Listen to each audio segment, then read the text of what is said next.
নমস্কার, সৌমিস চ্যানেলে আপনাদেরকে স্বাগত। আজকের বিষয় হচ্ছে অষ্টম শ্রেণীর বাংলা ব্যাকরণের দ্বিতীয় অধ্যায়ের পাঠ ধ্বনি পরিবর্তন বা ফোনোলজিক্যাল চেঞ্জ। ধ্বনি পরিবর্তন বা ফোনোলজিক্যাল চেঞ্জ জানবার আগে আমি কিছু কথা বলি। এই অধ্যায়ের শেষে হাতে কলমে কিছু প্রশ্ন আছে, যার উত্তর তোমরা এই ভিডিওতে পেয়ে যাবে, তাই ভিডিওটি না টেনে সম্পূর্ণটা দেখবে, ঠিক আছে? এবার শোনো, তোমরা যদি আশেপাশে মানুষের কথা শোনো বা একটু খেয়াল রাখো, তাহলে শুনবে যে একই শব্দ তারা বিভিন্ন জন বিভিন্ন রকমভাবে উচ্চারণ করছে। যেমন আমি বলি যে বিলাতি শব্দটা অনেকে বিলেতি বলে, অনেকে বিলিতি বলে। বাক্স শব্দকে অনেকে বাস্ক বলে। কোরিয়া শব্দকে অনেকে কইরা বলে, অনেকে করে বলে। তুলো শব্দকে অনেকে তুলা বলে। এই যে আমি বললাম, দেখো শব্দগুলোর মধ্যে কিছু কিছু পার্থক্য, এবং তোমরা এগুলো আশেপাশে মানুষের মধ্যে দেখতে পাবে। তোমার নিজের সঙ্গে অন্য মানুষের কথার মধ্যে কিছু পরিবর্তন লক্ষ্য করবে। এর কারণ হলো যে আমরা নিজেদের সুবিধা মতো শব্দগুলোকে উচ্চারণ করে থাকি, এবং এই সুবিধা মতো উচ্চারণ করতে গিয়ে শব্দের বহিরঙ্গে ধ্বনির কিছু কিছু পরিবর্তন হয়ে যায়। এটাই মূল কারণ। তাহলে ধ্বনি পরিবর্তন কাকে বলবো, সেইটাকে বলতে গিয়ে তোমরা বলবে আমাদের বাকযন্ত্রের সুবিধামতো উচ্চারণের প্রবণতার কারণে আমরা শব্দগুলোর মধ্যে থাকা ধ্বনিগুলোর পরিবর্তন ঘটিয়ে দিই, অর্থাৎ বহিরঙ্গের ধ্বনিগত পরিবর্তন ঘটিয়ে দিই, দিয়ে উচ্চারণ করি। একে ধ্বনিগত পরিবর্তন বা ধ্বনি পরিবর্তন বলে। অবশ্যই এর জন্য শব্দের অর্থের কোনো পরিবর্তন হয় না। এই পরিবর্তন আরও অনেক কিছু কিছু কারণে হয়ে থাকে, যেগুলো বিভিন্ন ব্যাকরণ অনুসারে বিভিন্নভাবে দেয়া আছে। যেমন আমি কয়েকটা বলি। যেমন দৈহিক কারণ, জলবায়ুগত কারণ, ঐতিহাসিক কারণ, এই সব কারণে হয়ে থাকে। দৈহিক কারণ কি না, আমাদের অনেকের বাকযন্ত্রের ত্রুটি থাকে, সেই জন্য আমরা কী করি, অনেক সময় ত্রুটিপূর্ণ উচ্চারণ করে থাকি। বাকযন্ত্রের ত্রুটি থাকলে তো আমরা সঠিকভাবে উচ্চারণ করতে পারি না, সেই জন্য। আবার দেখো, বিভিন্ন জলবায়ুতে জন্ম নেওয়া মানুষ বিভিন্নভাবে গড়ে ওঠে, তাদের দৈহিক গঠনও আলাদা হয় এবং স্বাতন্ত্র হয় প্রত্যেকে একের থেকে অপরে। ফলে শুষ্ক অঞ্চলের মানুষ একটু কর্কশ উচ্চারণ করবে, আর্দ্র অঞ্চলের মানুষ একটু মিষ্টিভাবে উচ্চারণ করবে। এই জন্য তাদের শব্দের মধ্যেও পার্থক্য হবে। আবার দেখো, ভৌগোলিক সীমান্তবর্তী এরিয়া যারা বসবাস করবে, একই সঙ্গে দুটো ভাষা জানবার কারণে তাদের ভাষার মধ্যে কিছু পরিবর্তন হবে। যেমন বিহারের আর আমাদের পশ্চিমবঙ্গের সীমান্তবর্তী এরিয়া যারা বসবাস করে, তাদের বাংলার মধ্যে কিছুটা একটু পার্থক্য হয়। আবার দেখো, আমরা যে ছাপার অক্ষরে পড়ি, সেই অক্ষরগুলো অনেক সময় ভুল যদি ছাপানো হয়, অর্থাৎ মিসপ্রিন্ট করা হয়, তাহলে সেক্ষেত্রে আমরা একটা ভুল শব্দ শিখি, ভুল উচ্চারণ করি। আবার ঐতিহাসিক কারণেও হয়, যেমন দীর্ঘকাল, অতি প্রাচীনকাল থেকে কোনো শব্দ সামান্য লোকমুখে পরিবর্তিত হতে হতে বর্তমানে এসে তার সম্পূর্ণ রূপটা চেঞ্জ হয়ে যায়। তো এইভাবে ধ্বনি পরিবর্তনগুলো হয়ে থাকে। যাই হোক, ধ্বনি পরিবর্তনের যে কারণগুলোকে যদি আমরা ব্যাকরণগত নিয়মে দেখি, তাহলে ব্যাকরণবিদরা দেখেছে বিশ্লেষণ করে যে মূল তিনটে নিয়মে এই ধ্বনি পরিবর্তন চলছে। কী নিয়ম না, এক হচ্ছে ধ্বনির আগমন, এক হচ্ছে ধ্বনির লোপ, আর এক হচ্ছে ধ্বনির রূপান্তর। অর্থাৎ ধ্বনির আগমন মানে কি না, আমরা উচ্চারণের সুবিধার জন্য অনেক সময় একটি অতিরিক্ত ধ্বনি, সেটা স্বরধ্বনি হতে পারে, ব্যঞ্জন ধ্বনি হতে পারে, শব্দের মধ্যে নিয়ে আসি, এনে উচ্চারণ করি। এটা হচ্ছে ধ্বনির আগমন। ধ্বনির লোপ কি না, উচ্চারণের সুবিধার জন্য আমরা করি কি, শব্দের মধ্যে থেকে অনেক সময় স্বরধ্বনি বা ব্যঞ্জনধ্বনিকে লোপ ঘটিয়ে দিয়ে উচ্চারণ করি, একে বলা হয় ধ্বনি লোপ। আর ধ্বনি রূপান্তর কি, অনেক সময় উচ্চারণের সুবিধার জন্য শব্দের মধ্যে থাকা ধ্বনিগুলো পরস্পরকে প্রভাবিত করে রূপান্তরিত হয়, হয়ে উচ্চারিত হয়, একে বলা হয় ধ্বনি রূপান্তর। এবারে ধ্বনির আগমনের দুটো সূত্র আছে, আমি সেই দুটো সূত্র এবার বলে দিই। প্রথম সূত্র হচ্ছে স্বরাগম, স্বরধ্বনির উপর নির্ভর করে গড়ে উঠেছে। স্বরাগম কি না, আমরা বলবো উচ্চারণের সুবিধার জন্য বাংলা শব্দের প্রথমে, মাঝে এবং শেষে যদি একটি অতিরিক্ত স্বরধ্বনি নিয়ে আসা হয় বা আগমন ঘটিয়ে উচ্চারণ করা হয়, তাহলে তাকে বলবো স্বরাগম। আবার বলছি, উচ্চারণের সুবিধার জন্য বাংলা শব্দের প্রথমে, মাঝে এবং শেষে একটি অতিরিক্ত স্বরধ্বনির আগমন ঘটিয়ে উচ্চারণ করাকে বলা হয় স্বরাগম। এটা তিন প্রকারে সংগঠিত হয়। তিন প্রকার কি কি না, আদি স্বরাগম, মধ্য স্বরাগম, অন্ত স্বরাগম। আদি স্বরাগম কোনটা যদি শব্দের প্রথমে স্বরধ্বনির আগমন ঘটিয়ে উচ্চারণ করি তাহলে তাকে বলা হয় আদি স্বরাগম। যেমন তোমরা ছেলেদেরকে বলতে শুনবে অন্যান্য যে বেঞ্চি, স্কুল, স্টেশন। স্কুল স্টেশন বললে দেখো স্কুল এবং স্টেশনের প্রথমেই একটা হ্রস্বই স্বরধ্বনি এসে উচ্চারিত হয়। এই যে পদ্ধতি, একে বলা হয় আদি স্বরাগম এবং মধ্য স্বরাগম। যদি উচ্চারণের সুবিধার জন্য আমরা শব্দের মাঝে একটি অতিরিক্ত স্বরধ্বনি আগমন ঘটিয়ে উচ্চারণ করি তাহলে তাকে বলবো মধ্য স্বরাগম। মধ্য স্বরাগম কি? উদাহরণ হিসাবে বলবো না, ধরো আমি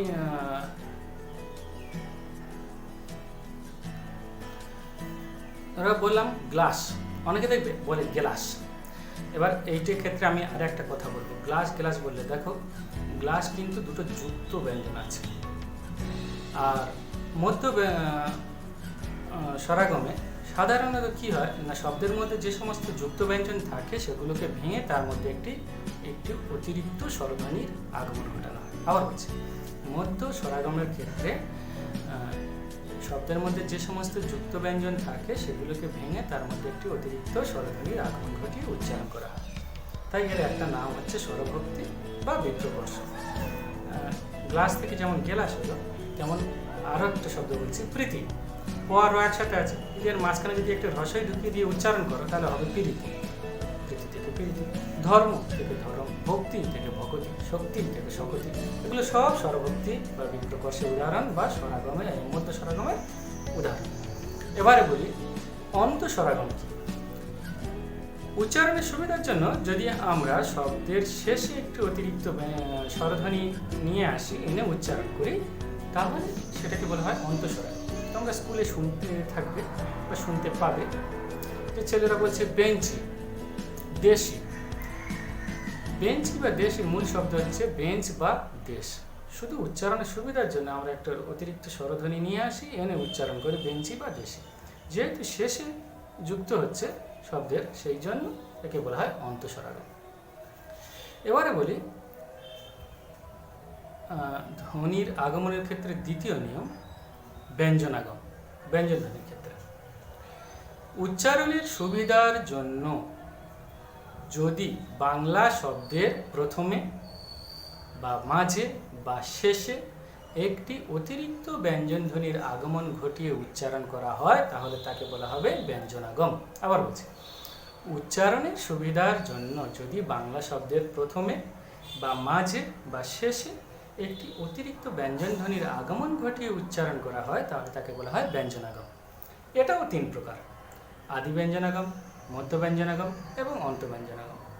আদি ব্যঞ্জনাগম কাকে বল? শব্দের প্রথমে যদি একটি ব্যঞ্জন ধ্বনির আগমন ঘটিয়ে উচ্চারণ করা হয় তাহলে তাকে বলা হয় আদি ব্যঞ্জনাগম। কিরকম? যেমন তোমরা মালদাহ জেলার লোকেদের কথা যদি তোমরা শুনে থাকো তাহলে দেখবে তারা আমকে রাম বলে, রামকে আম বলে। হ্যাঁ, তো এখানে আম শব্দটা যদি আমরা ধরি তাহলে আম থেকে তারা বলে রাম, তাহলে কি হলো?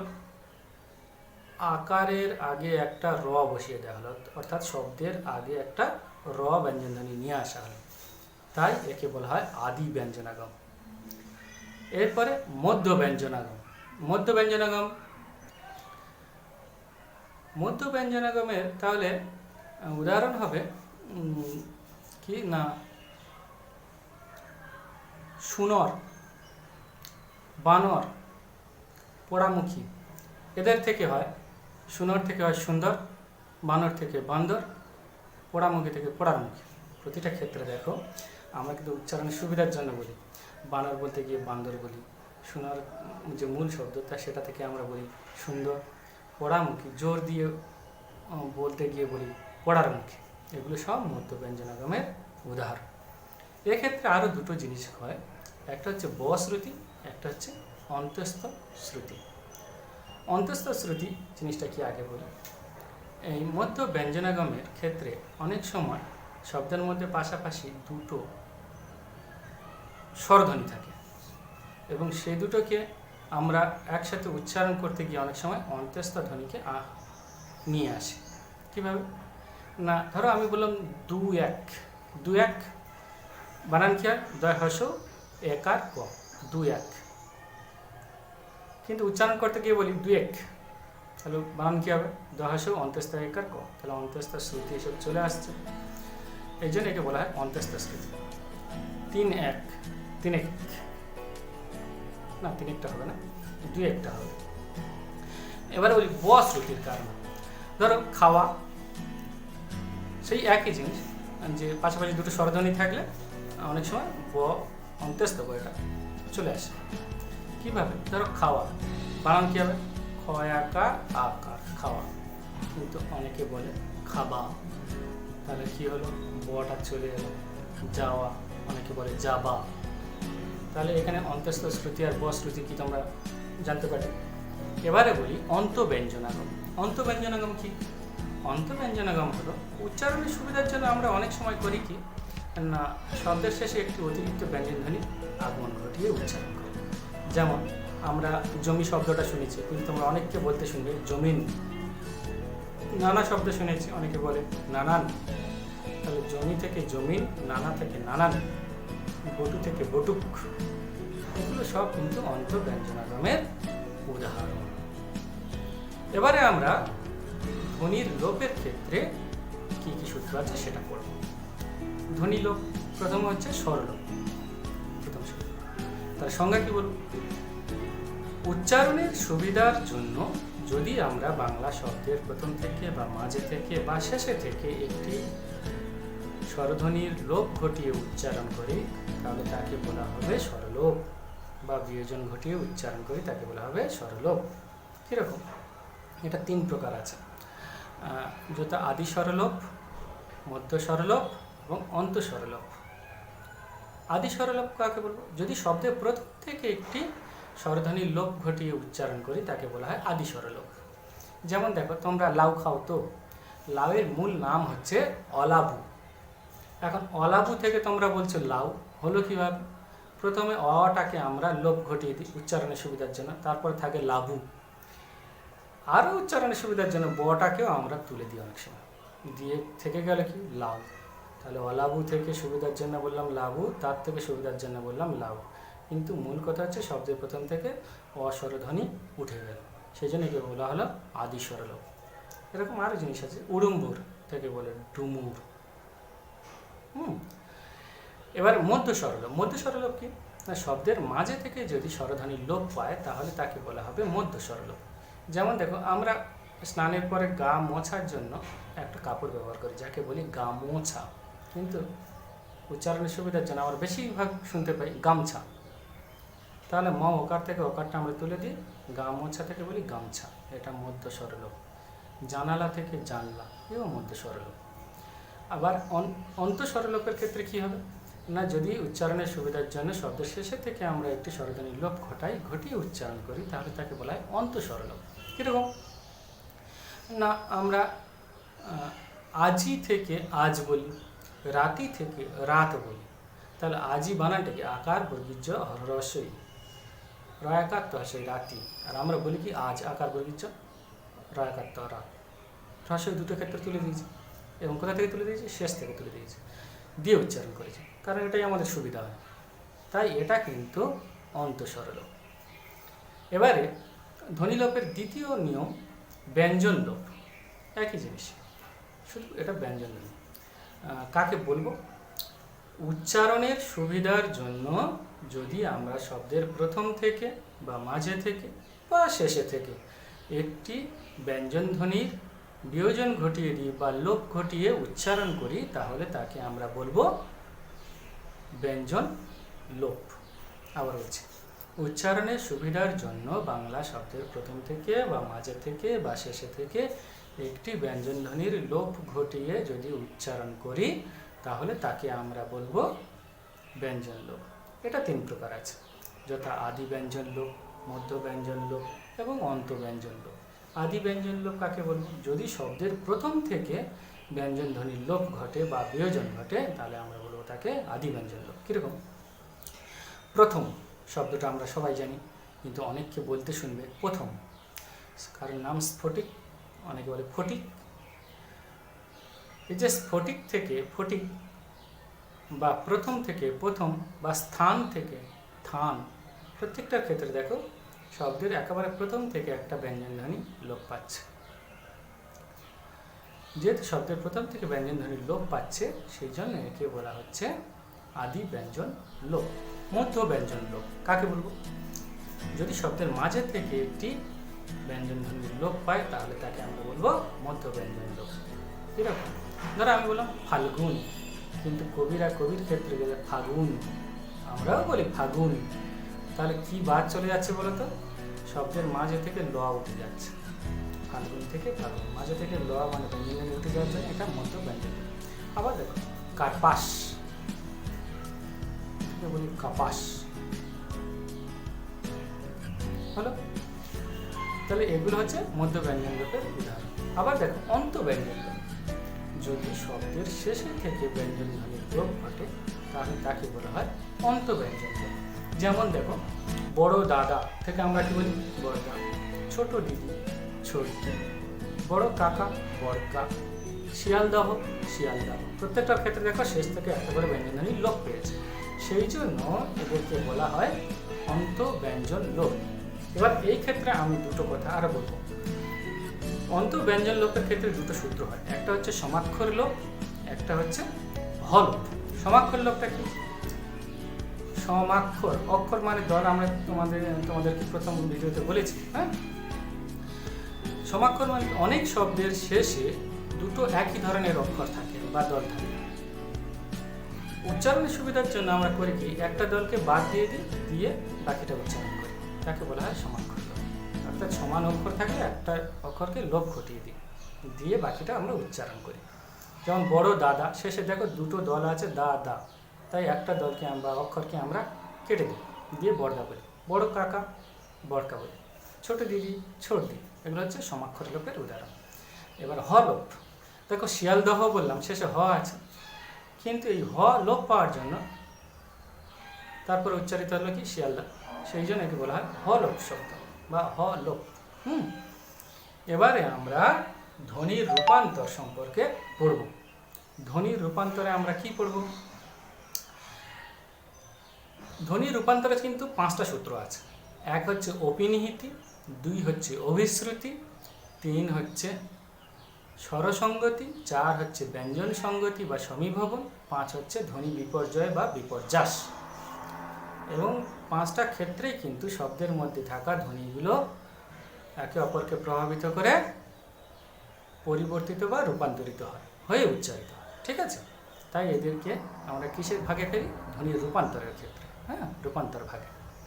এবার প্রথমে বলি অপিনিহিতি কাকে বলে, কি জিনিস? তোমরা পুরো বাংলাদেশের নাম শুনেছো, বাংলাদেশের মানুষরা কিন্তু পুরো অপিনিহিতিতে কথা বলে। যেমন দেখবে ওদের অনেক বলে যে কোরিয়া থেকে বলে কইরা, এ চইলা, মাউছা, হ্যাঁ মাউঠা, এইভাবে বলে না, এগুলো হচ্ছে সব অপিনিহিতি। এবারে বলি অপিনিহিতি বলবো কাকে? প্রথমে অপিনিহিতি শব্দটা ভালো করে তোমরা মন দিয়ে খেয়াল করো। অপিনিহিতি, অপি মানে হচ্ছে পূর্বে, নিহিতি মানে অবস্থিতি, অর্থাৎ পূর্বে অবস্থিতি। কিন্তু কার পূর্বে অবস্থিতি? শব্দের মধ্যে দুটো স্বরধ্বনি আছে, এক হ্রস্বই একটা হচ্ছে হ্রস্বউ। এই দুটো স্বরধ্বনির আগে যে ব্যঞ্জন ধ্বনি আছে তার পূর্বে অবস্থান করবে। এবার আমি সংজ্ঞাটা বললে বুঝতে পারবে। উচ্চারণের সুবিধার জন্য বাংলা শব্দের মধ্যে অবস্থিত হ্রস্বইকার বা হ্রস্বকার কি করে না, তার পূর্বে থাকা ব্যঞ্জন ধ্বনির পূর্বেই স্বতন্ত্রভাবে উচ্চারিত হয়ে যায়। এই প্রক্রিয়াকে বা পদ্ধতিকে বলা হয় অপিনিহিতি। আবার বলছি, উচ্চারণের সুবিধার জন্য বাংলা শব্দের মধ্যে থাকা হ্রস্বই বা হ্রস্বউ তার পূর্বে থাকা ব্যঞ্জন ধ্বনির পূর্বেই স্বতন্ত্রভাবে উচ্চারিত হয়ে যায়। এই প্রক্রিয়াকে বলা হয় অপিনিহিতি। তাহলে এবার উদাহরণ দিই। ধরো কোরিয়া একটা শব্দ, অপিনিহিতির ফলে কি হবে না, কোরিয়া শব্দের মধ্যে যে হ্রস্বই আছে সেটা রয়ের আকার আগেই, যে হ্রস্বই আছে সেটা রয়ের আগেই উচ্চারিত হয়ে যাবে। তাহলে কোরিয়া থেকে হয়ে যাবে কইরা, তাহলে হ্রস্বই আগে উচ্চারিত হচ্ছে রয়ের। চলিয়া থেকে চইলা, মাঠুয়া থেকে মাউঠা, জালুয়া থেকে জাউলা, মাছুয়া থেকে মাউছা, এগুলো সব অপিনিহিতির উদাহরণ। এবারে এর ঠিক পরের স্টেপ হচ্ছে অভিশ্রুতি। অভিশ্রুতি কি?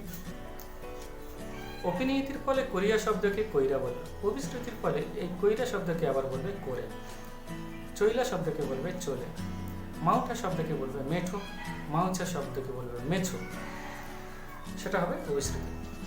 আমাদের পশ্চিমবঙ্গের লোকেরা কিন্তু অভিশ্রুতিতেই কথা বলে। কিভাবে? এবার আমি উদাহরণ দিয়ে বলি। উদাহরণ বলবার আগে সংজ্ঞাটা বলি। অভিশ্রুতি আমরা কাকে বলবো? শব্দের মধ্যে থাকা, কোন শব্দের? বাংলা শব্দের মধ্যে থাকা অপিনিহিতিজাত হ্রস্বই বা হ্রস্বউ তার কাছাকাছি থাকা বা সন্নিকটস্থ স্বরধ্বনিগুলোর সঙ্গে যুক্ত হয়ে রূপান্তরিত হয়ে উচ্চারিত হয়। এই যে পদ্ধতি, একে বলা হয় অভিশ্রুতি।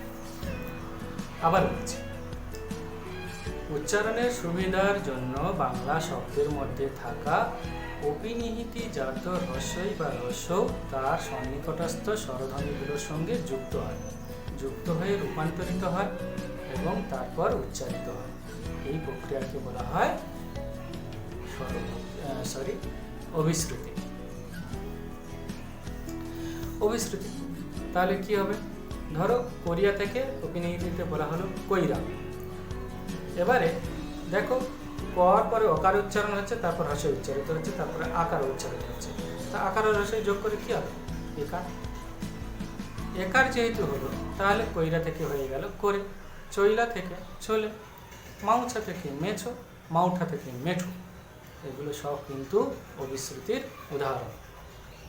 এবারে স্বরসঙ্গতি। স্বরসঙ্গতি, ব্যঞ্জন সঙ্গতি বলবার আগে আমি ধ্বনি বিপর্যয়টা বলে নিই। স্বরসঙ্গতি কাকে বলবো? ধ্বনি বিপর্যয় কাকে বলবো?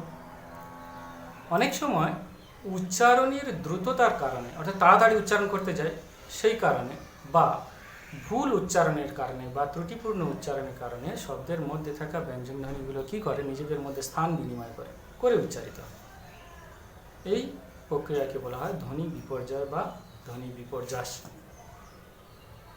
আবার বলছি, উচ্চারণের ত্রুটির কারণে বা দ্রুত উচ্চারণের কারণে অনেক সময় শব্দের মধ্যে থাকা ব্যঞ্জন ধ্বনিগুলো কী করে? নিজেদের মধ্যে স্থান বিনিময় করে উচ্চারিত হয়। একে ধ্বনি বিপর্যয় বা বিপর্যাস বলে। যেমন রিক্সা, অনেকে বলে রিস্কা, তাহলে ক আর স নিজেদের মধ্যে স্থান বিনিময় করে উচ্চারিত হবে। বাক্স, অনেকে বলে বাস্ক। বাতাসা, অনেকে বলে বাসাতা। তরোয়ার, অনেকে বলে তলোয়ার। এগুলো সব ধ্বনি বিপর্যয় বা বিপর্যাসের উদাহরণ। এবারে আমি বলবো স্বরসঙ্গতি কাকে বলে। স্বরসঙ্গতি কাকে বলে? উচ্চারণের সুবিধার জন্য বাংলা শব্দের মধ্যে পাশাপাশি অবস্থিত স্বরধ্বনিগুলো একে অপরকে প্রভাবিত করে পরিবর্তন লাভ করে, তারপর উচ্চারিত হয়। এই পদ্ধতিকে বলা হয় স্বরসঙ্গতি। আবার বলছি, উচ্চারণের সুবিধার জন্য বাংলা শব্দের মধ্যে পাশাপাশি অবস্থিত স্বরধ্বনিগুলি একে অপরকে প্রভাবিত করে পরিবর্তন লাভ করে এবং তারপর উচ্চারিত হয়। এই পদ্ধতিকে বলা হয় স্বরসঙ্গতি। স্বরসঙ্গতি অষ্টম শ্রেণী ব্যাকরণ অনুসারে দু ধরনের আছে, যথা প্রগত স্বরসঙ্গতি এবং পরাগত স্বরসঙ্গতি। প্রগত স্বরসঙ্গতি কাকে বলব? যদি পূর্ববর্তী স্বরধ্বনির প্রভাবে পরবর্তী স্বরধ্বনি পরিবর্তিত হয়ে উচ্চারিত হয়, তাকে বলা হয় প্রগত স্বরসঙ্গতি। আবার বলছি, যদি পূর্ববর্তী স্বরধ্বনির প্রভাবে পরবর্তী স্বরধ্বনি পরিবর্তিত হয়ে উচ্চারিত হয়, তাকে বলা হয় প্রগত স্বরসঙ্গতি। যেমন উনুন থেকে অনেকে বলে উনান, তুলো থেকে অনেকে বলে তুলা, ভিক্ষা থেকে অনেকে বলে ভিক্ষে। এগুলো কিন্তু দেখো প্রতিটা ক্ষেত্রে তুলো থেকে তুলা বললে দেখো প্রথম স্বরধ্বনিটি ঠিক আছে, কিন্তু পরবর্তী স্বরধ্বনিটি পরিবর্তিত হচ্ছে, ওকার থেকে আকার হয়ে গেছে। উনুন থেকে উনান, রসব থেকে আকার হয়ে গেছে, কিন্তু রসব প্রথম স্বরধ্বনি রসব ঠিক আছে। আবার দেখো ভিক্ষা থেকে ভিক্ষে, আকারটা একার হয়ে গেছে পরবর্তী স্বরধ্বনিটি, কিন্তু পূর্ববর্তী স্বরধ্বনি রসই ঠিক আছে। সেই জন্য পূর্ববর্তী স্বরধ্বনির প্রভাবে পরবর্তী স্বরধ্বনি পরিবর্তিত হয়েছে বলে একে বলা হয় প্রগত স্বরসঙ্গতি। এবার পরাগত স্বরসঙ্গতি। পরাগত স্বরসঙ্গতি কি? পরবর্তী স্বরধ্বনির প্রভাবে যদি পূর্ববর্তী স্বরধ্বনি পরিবর্তিত হয়ে উচ্চারিত হয় তাকে বলা হয় পরাগত স্বরসঙ্গতি। পরবর্তী স্বরধ্বনির প্রভাবে পূর্ববর্তী স্বরধ্বনি পরিবর্তিত হয়ে উচ্চারিত হলে তাকে বলা হয় পরাগত স্বরসঙ্গতি। যেমন শোনা থেকে শোনা, দেখো পরের আকার ঠিক আছে কিন্তু পূর্বের হ্রস্বটা ওকার হয়ে গেছে। বুঝা থেকে বোঝা, সেই একই। পিয়ালা থেকে পেয়ালা, অর্থাৎ সব ক্ষেত্রে পূর্ববর্তী স্বরধ্বনি চেঞ্জ হয়ে গেছে বা পরিবর্তিত হয়ে উচ্চারিত হয়েছে।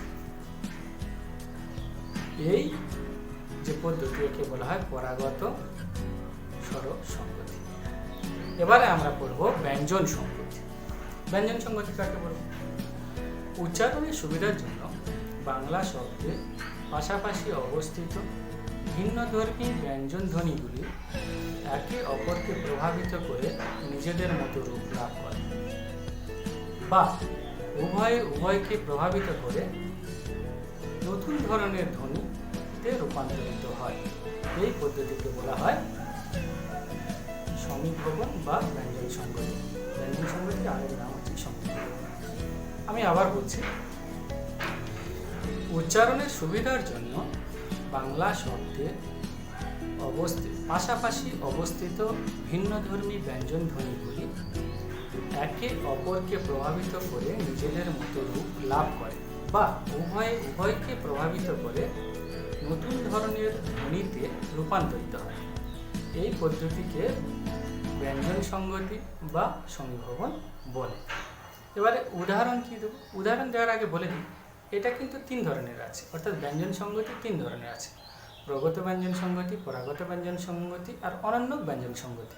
আমি একটা একটা করে বলি। প্রগত ব্যঞ্জন সংগতি, যদি পূর্ববর্তী ব্যঞ্জনধ্বনির প্রভাবে পরবর্তী ব্যঞ্জনধ্বনি পরিবর্তিত হয়ে পূর্ববর্তী ব্যঞ্জনধ্বনির মতো রূপ লাভ করে তাহলে তাকে বলবো প্রগত ব্যঞ্জন সংগতি। কি বললাম আবার বলি? যদি পূর্ববর্তী ব্যঞ্জনধ্বনির প্রভাবে পরবর্তী ব্যঞ্জনধ্বনি পরিবর্তিত হয়ে পূর্ববর্তী ব্যঞ্জনধ্বনির মতো রূপ লাভ করবে। যেমন কি, ধরো পদ্ম শব্দটা প দয়ময়, কিন্তু অনেকে পদ্ম বলে, তাহলে কি হয়? প দয় দয়, তার পরবর্তী ব্যঞ্জনধ্বনি পরিবর্তিত হয়ে পূর্ববর্তী ব্যঞ্জনধ্বনির মতো হয়ে গেল, দ দ পদ্ম। আবার চন্দন, অনেকে বলে চন্দন, এগুলো সব প্রগত ব্যঞ্জন সংগতি। আবার দেখো পরাগত ব্যঞ্জন সংগতি কাকে বলবো না, যদি পূর্ববর্তী ব্যঞ্জনধ্বনি পরবর্তী ব্যঞ্জনধ্বনির প্রভাবে পরিবর্তিত হয়ে পরবর্তী ব্যঞ্জনধ্বনির মতো রূপ লাভ করে তাকে বলবো পরাগত ব্যঞ্জন সংগতি। আবার বলছি, যদি পরবর্তী ব্যঞ্জনধ্বনির প্রভাবে পূর্ববর্তী ব্যঞ্জনধ্বনি পরিবর্তিত হয়ে পরবর্তী ব্যঞ্জনধ্বনির মতো রূপ লাভ করে তাহলে তাকে বলবো পরাগত ব্যঞ্জন সংগতি। যেমন দেখো, আমরা গল্প বলি, এখন গল্প বানান কি? গ লয় পর, এটা একটু পাড়াগামে বলতে শুনবে, গপ্প।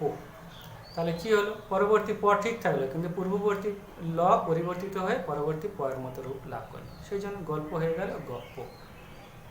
ধর্ম ধম্ম, কর্ম কম্ম, এগুলো সব পরাগত ব্যঞ্জন সংগতি। এবারে বলি অনন্য ব্যঞ্জন সংগতি কাকে বলবো?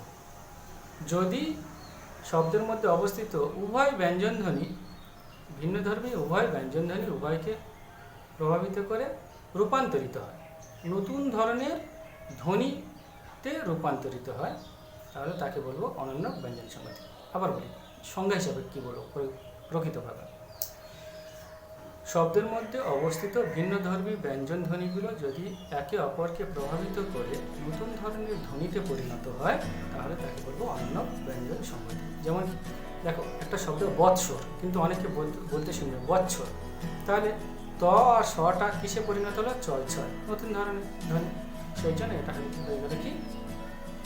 অনন্য ব্যঞ্জন সংগতি। আবার দেখো উৎসব, অনেকে বলে উৎসব, দেখো ত আর স সেই চয় ছয় পরিণত হয়ে গেল, তাহলে এগুলো কিন্তু উৎসব থেকে উৎসব অনন্য ব্যঞ্জন সংগতি, বৎসর থেকে বৎসর অনন্য ব্যঞ্জন সংগতি। তাহলে আমাদের রূপান্তরের সমস্ত নিয়মগুলো বলা হয়ে গেল। এবারে আমরা একটু প্রথম থেকে জেনে নিই ধ্বনি পরিবর্তনের নিয়মগুলোর প্রধান নিয়ম হলো আমরা নিজেদের সুবিধা মতো উচ্চারণ করব, অর্থাৎ বাকযন্ত্রের সুবিধা মতো উচ্চারণের প্রবণতাই হলো ধ্বনি পরিবর্তনের মূল কারণ। এছাড়া অন্যান্য কারণ বলেছি। 3টি নিয়মে প্রধানত ধ্বনি পরিবর্তনগুলো ঘটে। 3টি নিয়ম কি কি? ধ্বনির আলো,